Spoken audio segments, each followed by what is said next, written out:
Dr. Jeanette Raymond here, psychologist and psychotherapist. Going to tell you about what happens when you made a decision to commit to your friend, a loved one, a family member, and then all of a sudden you get this terrible, terrible sensation, a pit in your stomach, that you wish you could go back and undo it. At the time, it felt great. You were proud of yourself. You felt that you were doing something good for yourself. You were making a commitment, you were attaching, you were creating a positive experience for yourself. But after doing it, it felt awful and you didn't know how to undo it without feeling bad and ashamed. So why am I going to tell you about all this? How's it going to help you? Well, I'm going to tell you about a client I had who had great difficulties making decisions for himself and his future. Because each time he did, he felt proud because a part of him didn't like to vacillate and knew that he had to get on with his life and he couldn't just, stay going from one conflict to another and moving along like that. So he was really good. But it made him feel terrible, really, really ashamed and guilty and disgusted with himself when he couldn't follow through with it. And he wondered why. And he got very anxious and afraid of having any friends or any commitments in his life other than very short, sharp, necessary, purposeful ones, but not ones that would be fulfilling.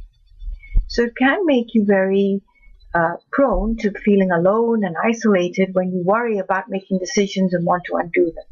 So let me tell you a little bit about how I helped my client and how I helped.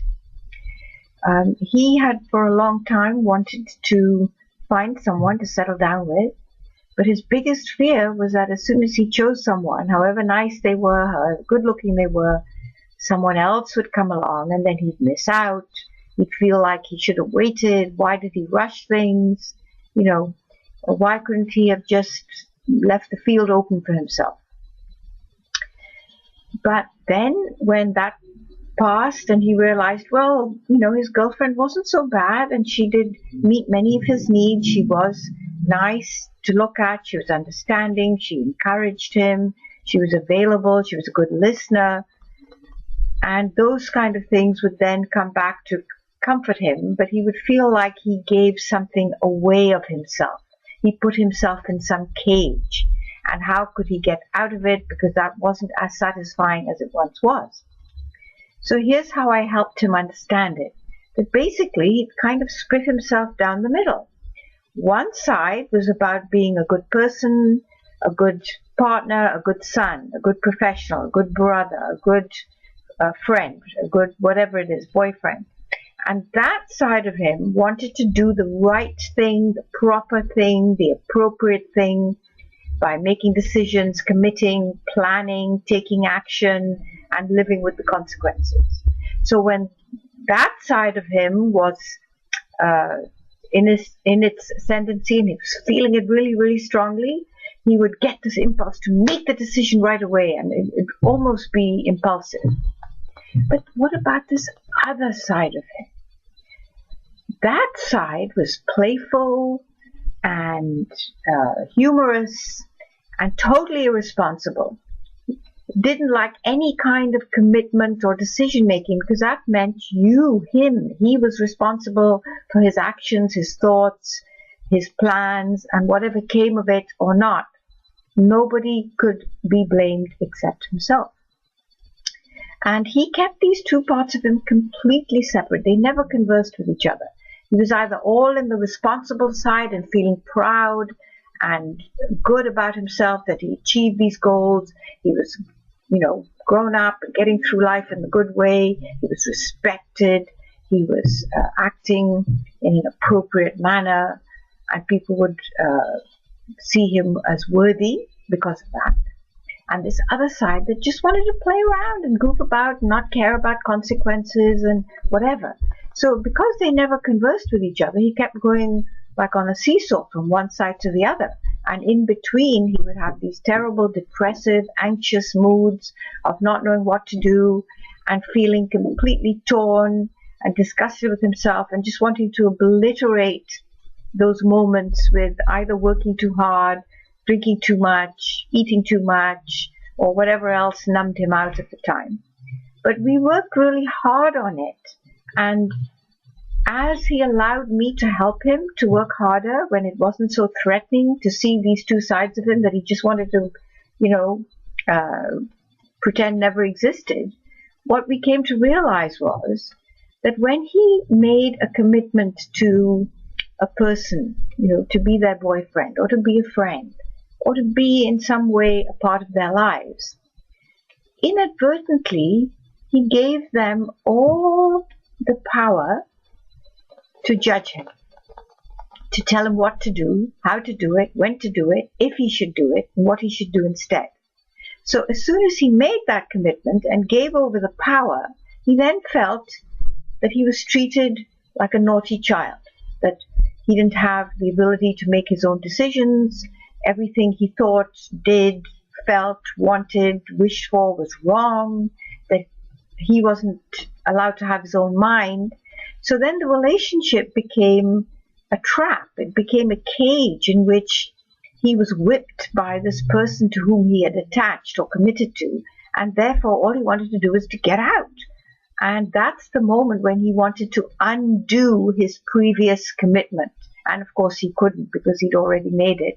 Well, he could, but then he'd have to feel ashamed and guilty, and it was a hassle, and it ate him up alive because it took up so much of his energy and the time. And then when he felt relieved, he would miss it because he wanted the goodies in the relationship, but he didn't want to feel treated like a naughty child. So what I worked with him on is, why did he want to give all his power away just because he committed to a connection with somebody, be it a friendship, a liaison, an engagement, whatever it might be? Why was that the only way in which he could feel that he was in a relationship? And we worked a long time on this, and what he realized was that in order for him to be loved and wanted and taken care of, he wasn't allowed to have a mind. That was the only way, the only terms he thought in which people would ever want to have any relationship whatsoever, that they had to have all the authority and he had to have none, and that if he wanted to exercise any, the relationship would be in jeopardy. Well, of course, once we got to see this and put it into words, he was able to see that this really wasn't based in the reality, and that it was a long held child type experience that he had growing up, and that he didn't need to hang on to it anymore. He could make relationships on a more equal basis, and that's what our next journey was on.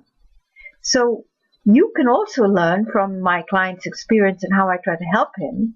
If you have the same problem of wanting to undo all the decisions that you make that have to do with committing and connecting with people, and wanting to run away or feel like the grass is always greener on the other side, you may have a similar unconscious formula that if you commit, if you relate, if you connect, you have to give all the power to the other person, and then you're going to be angry and want to pull away.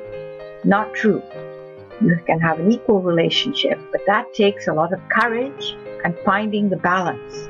And in my next video, I will tell you how to start that journey of being equal and finding a balance and letting both people have their own power rather than one of them giving it all to the other, or the other one exerting all the power on behalf of both of them. So in the meantime, please let me know what you think of this video. Let me know your experiences and what else you'd like me to help you with, and I'd be delighted to share it in my next video.